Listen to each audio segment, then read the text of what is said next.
This conference will now be recorded. Okay. Today our topic will be limiting to diagnosis and treatment of common surgical condition in childhood.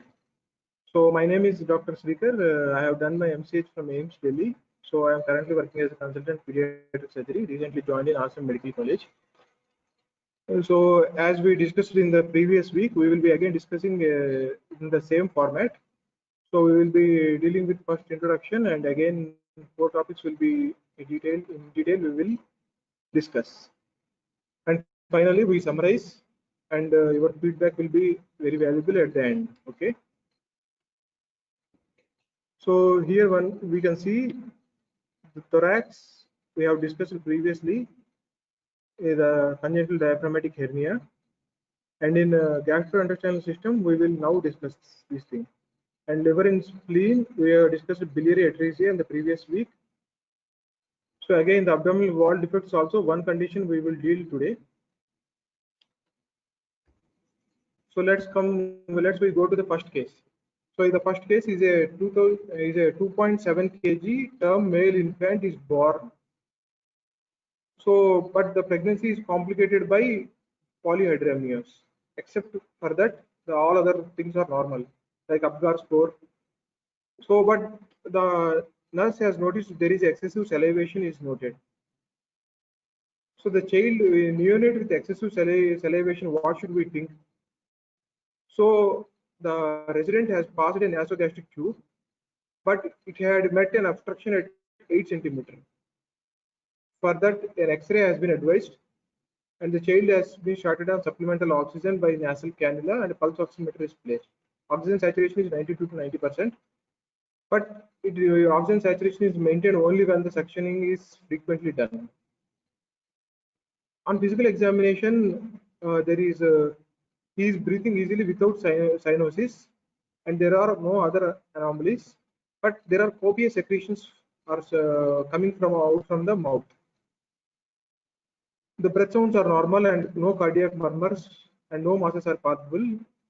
Then what is your differential diagnosis? So even the anus is normal and everything is normal. Why the child is having excessive salivation? Can anyone think of any condition where there can be excessive salivation? So this is the differential diagnosis. So the first one is the esophageal atresia and tracheoesophageal fistula. So the esophagus is malformed in this condition. So there is no communication of the esophagus from the proximal to the distal end of the esophagus. So coming to the embryology, why this has happened?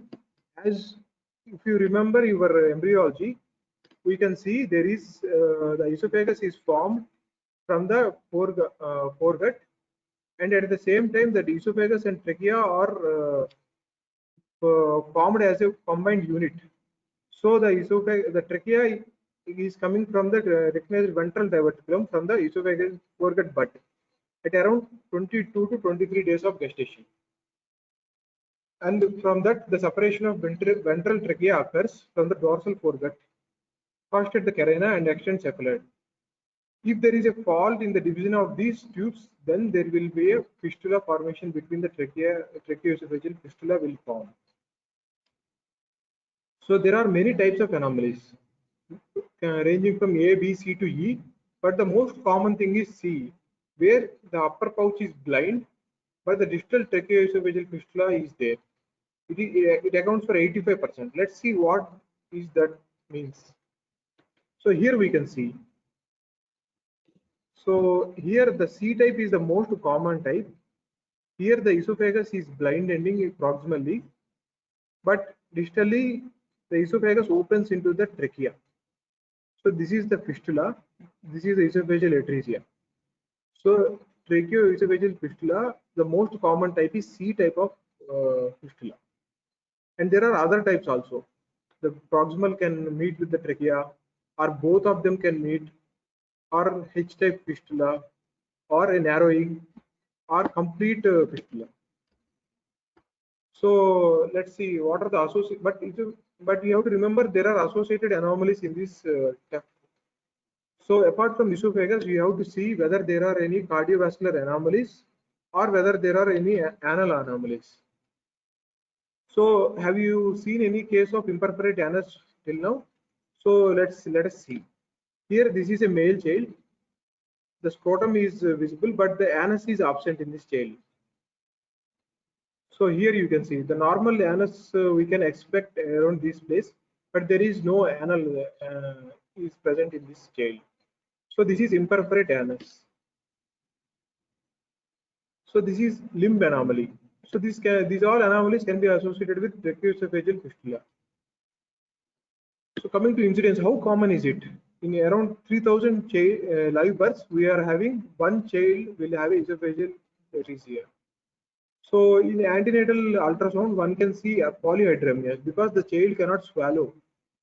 So the whatever the amniotic fluid is there, usually the child swallows the amniotic fluid, but in this condition, as there is no communication of the esophagus with the stomach, there will be polyhydramnios.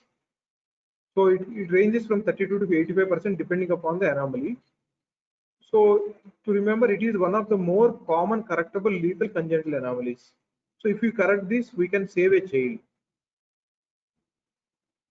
So coming to the presentation, as I said previously, it has excess salivation and choking and respiratory distress will be there. Cyanosis can be there and pneumonia can be there due to the excessive salivation going into the trachea and then infecting the pneumonia, causing the pneumonia.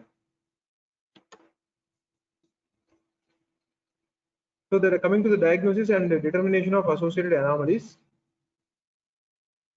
Here we can see if we suspect esophageal atresia, we have to pass a NG tube, nasogastric tube, and then do a X-ray. And to rule out other anomalies, we have to do cardiac echo, renal ultrasound. We don't go into these details. Let us see. Here is the X-ray showing. In the plain X-ray, we cannot tell whether the child is having esophageal atresia or not. So we have to put a NG, nasogastric tube. Here we can see the nasogastric tube in the esophagus, but it's not going to the stomach. So if we inject a dye, then it will be more evident. So the dye won't go into the distal esophagus. So how do we manage? We do a thoracotomy and then divide the fistula and then we do esophagostomy.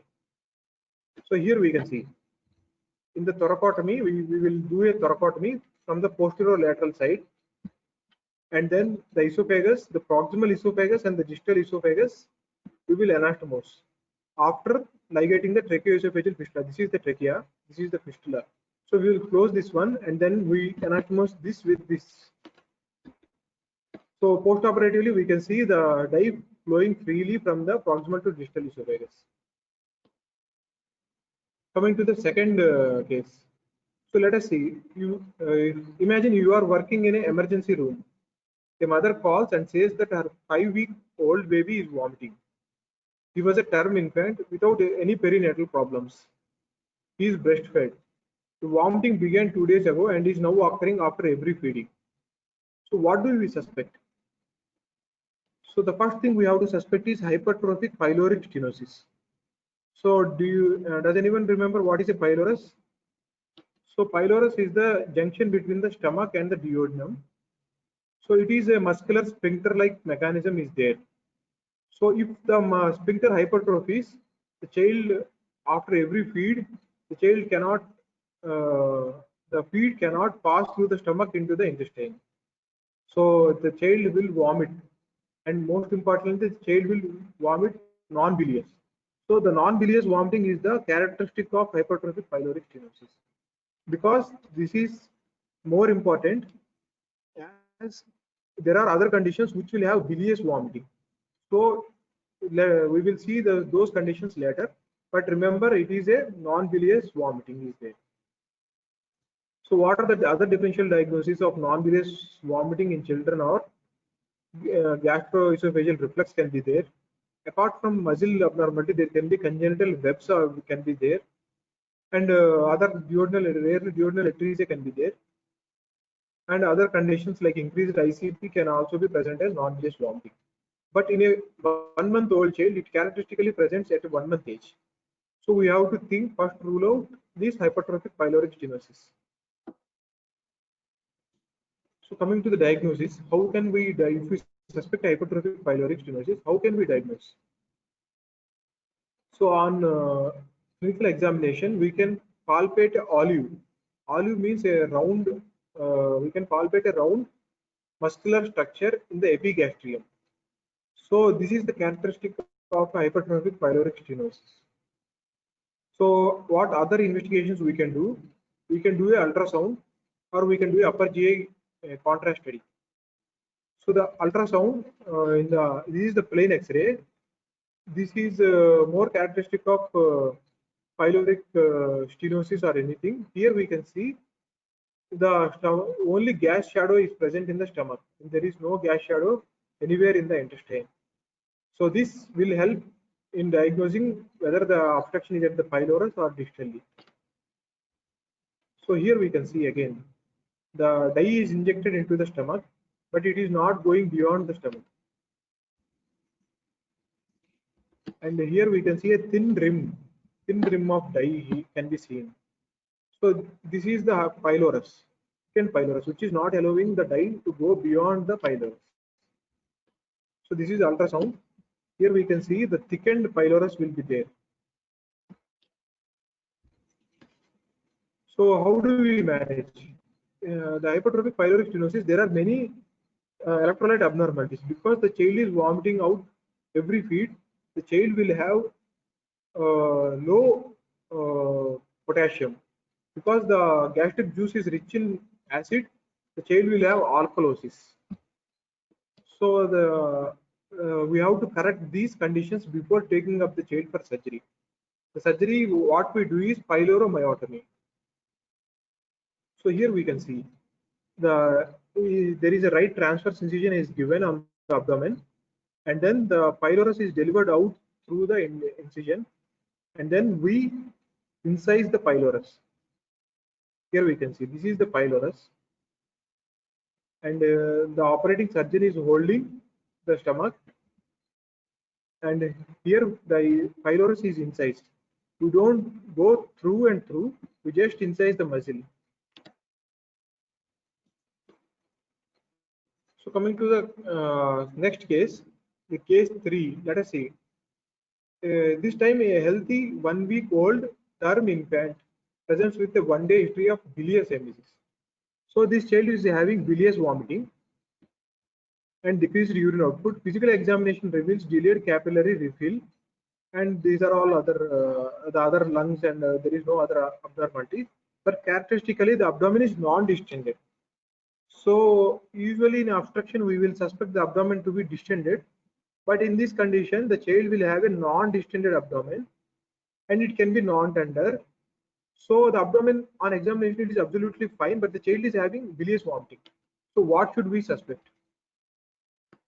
So we should suspect malrotation. Because so let us deal a bit about the embryology of malrotation. So in embryology, if we understand, the whole of the gut comes out through the umbilicus when the child is in the mother fetus at around 6 weeks. So the midgut herniates into the umbilical cord at around 6 weeks. Then at the 10th week, the midgut returns. So during this period of 4 weeks, the gut rotates in a counterclockwise rotation. It is around 270 degrees. So resulting in normal mesentery extending from ligament of Treats to ileocecal junction. So let us understand a little bit more. So here we can see there will be 4 stages. Once through which the gut rotates counterclockwise. So initially the cecum and appendix will be here in the lower side, but at the final stage the cecum and appendix lies towards the right side of the abdomen. So this rotation occurs more importantly from 6 to 10 weeks. So if this is abnormal, then there will be malrotation in the child. So this is the normal thing. So here we can see the mesentery extends from the ligament of Treach, which is at the duodenojejunal flexure, and then to the right iliac region where the cecum is there. So this is the normal orientation of bowel. What happens in malrotation is the cecum and appendix will be up here without any malrotation, without any rotation. So this results in duodenal obstruction, volvulus, and any other abnormalities. So as the obstruction is very high up, there is no abdominal distension in this children. So here we can see this is malrotation. The cecum and appendix is not lying there in the right iliac fossa. Somewhere around they will be here around. So sometimes they can be volvulus. So the intestine coils around itself, so leading to a catastrophic conditions for the child. So this is malrotation. Both of them are malrotation. This is malrotation without volvulus, and this is malrotation with volvulus. So as I said before, the presentation will be bilious empties in contrast to the hypertrophic pyloric stenosis, which we have seen earlier. They are non-bilious, but in malrotation it is bilious vomiting. 30% of patients with malrotation present within the first week of life, whereas 50% present within the first month, and some take 90% of them take till first year of the life to present. So if we suspect malrotation, how do you diagnose? So with the help of upper GI contrast study. So we will inject a contrast through the nasogastric tube and then see the location of the duodenojejunal flexure. As I said before, this is the ligament of Treach. This is the most important thing, which should occur normally to the left of spine. So if you remember, so this occurs to the left of spine. So this is the midline. Usually it is to the left of spine. In malrotation, it will be right or to the midline. So let us see the contrast study. So here we can see. So the dye is injected into the stomach. The dye has gone through the stomach through the duodenum, and this is the C loop of the duodenum, and from here starting the jejunum. Where we will expect is it will be somewhere here in the normal individuals, but you see this is the vertebrae. So it is usually to the left of the vertebrae, but here it is in the midline. So this child is having malrotation. So again you can see beautifully all the small bowel loops are to the right of the midline. You can see. So this condition, this child is having malrotation. So there can be associated anomalies like any other congenital malformation. So we have to rule out them also. So coming to treatment, what we will do? We will do a immediate laparotomy has been done. So if what is important is we have to identify whether volvulus is there or not, and the procedure we do is Ladd's procedure. So it is devised by a scientist with the name of Ladd's. So we also do appendectomy in some, and we don't do in some, because appendix will be difficult to identify once the child grows into the adult because of the non-rotation. So here we can see we have given a right upper quadrant incision, and then all the bowel loops of intestine has been delivered out, and here we can see the cecum and the appendix. So but it usually should be lying somewhere here in the right iliac fossa, but it has been in the right upper quadrant fossa, and there are Ladd's band. So these are the Ladd's bands. So we have to divide them and then derotate the bowel. So here again, here we can see there is a volvulus. See the color of this bowel and this bowel. So the volvulus has produced gangrene in this small intestine. So we have to derotate this bowel. So next we will go to the fourth case. So here a neonatologist calls you to evaluate a 36-hour-old term male infant. So just newly born child is there with a 12-hour history of bilious empties. Again, the child is having bilious vomiting. after feeding attempts. But here the child has not passed any meconium, but on physical examination the abdomen is distended. So in comparison to previous, this child is having distended abdomen and not passed meconium, and the NG tube is draining bilious fluid. So what do you suspect? So we suspect any jejunal-ileal atresia. So whether there is any atresia means the small bowel has not developed normally. So there will be gap between the proximal intestine, small intestine, and distal small intestine. So why this has occurred? Because in intrauterine there are some mesenteric vascular catastrophes occurs. So if the child has gone through this mesenteric vascular occlusion in the intrauterine part, then the child will have jejunal ileal atresia. So 80% of them will have atresia and 20% may have stenosis. So the overall distribution is both equally between the jejunum and ileum, and more than one atresia is present in 20% of the cases. So here we can see there are different types of intestinal atresia. This is a stenosis. This is a atresia. So rest of all of them are atresia. Here it is joined with a narrow band. Sorry. So here we can see there is no communication between the proximal small bowel and distal small bowel. So this is a characteristic apple peel atresia. So it's like a apple peel. This is one subtype of intestinal atresia. And here we can see there are multiple atresias in the last diagram. So there are multiple atresias. So how can this be present in a child? So as I said before, there will be bilious vomiting and abdominal distension will be there. So how do you diagnose? So here, in contrast to upper GI contrast, we will do a lower GI contrast. It goes by the name of barium enema. So here we can see the colon is unused. So it will be very small. So it goes by the name microcolon. So in the plain X-ray, we can see there are no distal gas shadows in the large intestine. All we can see is a stomach and a little bit of small intestine.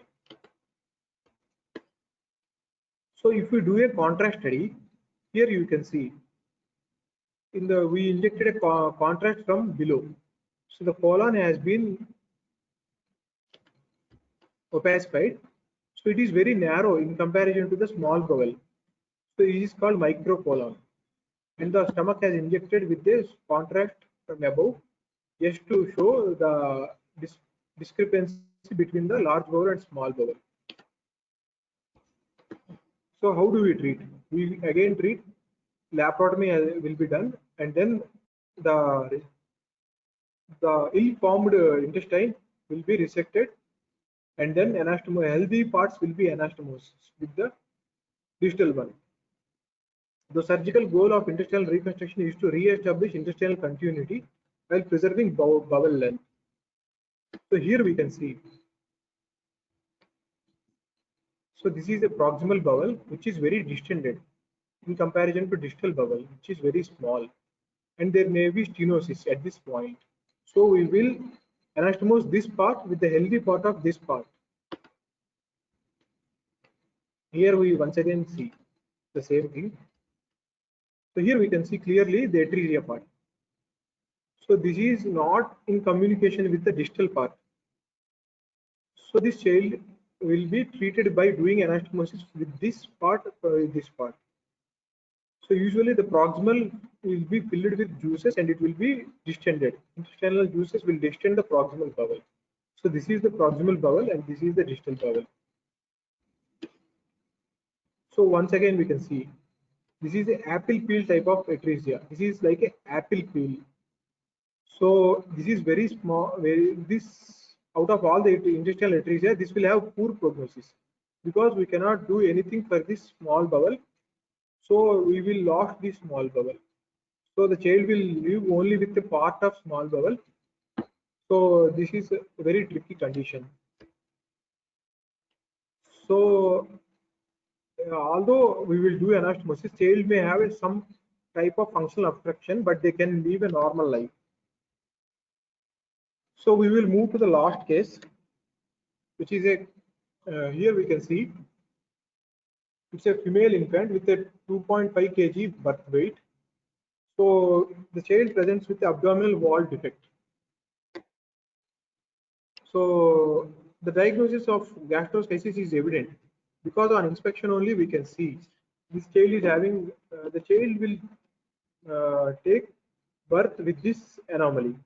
So here we can see the small bowels are outside the outside this child, but there is a defect in the umbilicus, near the umbilicus. So there are two defects which can present like this. One is gastroschisis and other is omphalocele. So the gastroschisis that defect generally to the right of normal appearing umbilical cord. So whereas in the omphalocele, it will be covered by a sac. So there is no special investigation for this diagnosis because it is evident. On inspection only we can diagnose this gastroschisis, unlike other conditions where we have to do ultrasound, upper GI contrast and everything. But the treatment is a bit different in this condition. This is again another child with the gastroschisis. Here it is a omphalocele. Why? Because it is covered with a sac. So if you see both, the previous one is not covered by a sac. The intestines are visible, but here the intestines are not visible. It is covered by a sac. It is omphalocele. So how do you treat a gastroschisis? So initially, if the defect is small, what we can do is we can reduce the intestines back into the intestine and then closure. But it is not as simple as it, because the intestines are not present in the abdomen. So once we place back them into the abdomen, the lungs will have less space to ventilate. So this will have a detrimental effect for the child. So we have to balance. If it's a small, we can go for a primary reduction. If it's large, what we do is a silo. What is a silo means we will place a mesh around the defect, and then we will gradually reduce so that the lung will have a time for compensate, and then we will do a erective closure. So let us see what is this silo. Here it is. Here this is a child neonate. We will place these intestines into a bag, and then we will hang these intestines with the help of this silo, and then gradually with the weight, with the gravity, these bowels go back into the abdomen. So it will take around 1 to 2 weeks, then we may close. So they have overall survival of 95%. So coming to the post-operative complication, we don't go into these details. Just remember, gastroschisis treatment is by primary reduction and placement of silo. So let us summarize what we have discussed till now. So in the gastrointestinal system of child, there are many conditions, like common conditions like hernia and everything are there. So we have discussed in the neonate what are the common conditions. So these are the 5 conditions which can present in the neonate. One is tracheoesophageal fistula, the second one is pyloric stenosis, and the third one is malrotation, and the fourth one is intestinal atresia, and the fifth one is gastroschisis. So let us summarize how a TEF presents. It presents at birth excessive salivation. So how a pyloric stenosis presents, it presents with non-bilious vomiting. And how a malrotation will present, it presents with bilious vomiting, but with no abdominal distension unless there is a volvulus. In intestinal atresia, bilious vomiting with abdominal distension. In gastroschisis, bowel loops are not covered by a sac.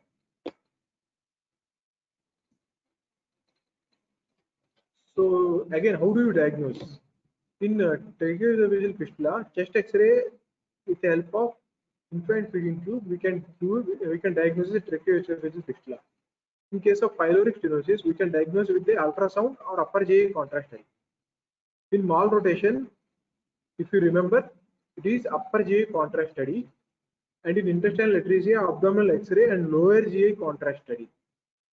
So gastroschisis don't need any investigation. So if If you remember the timing of treatment, in the previous week we discussed about UTT, extrahepatic biliary atresia, and pelvic ureter junction obstruction. They are usually we can take time in these conditions, but these GIT conditions should be treated immediately after diagnosis. And there are some exceptions like umbilical hernia, which we can wait till 2 years. So this will conclude our session. So any feedback is welcome. Any doubts you can ask me. Meanwhile, we will discuss a small trivia. I will see the chart section. If there are any doubts, I will try to address them. So please feel free to ask any doubts. So let us go. You can take time. Meanwhile, we will.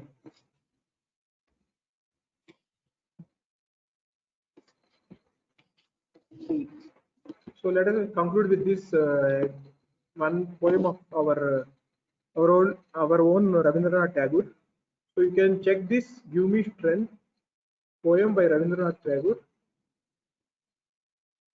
It is very nice poem to conclude our session. Thank you for your attention. Any doubts, you can even mail me. My mail ID is mrgsrigar@gmail.com.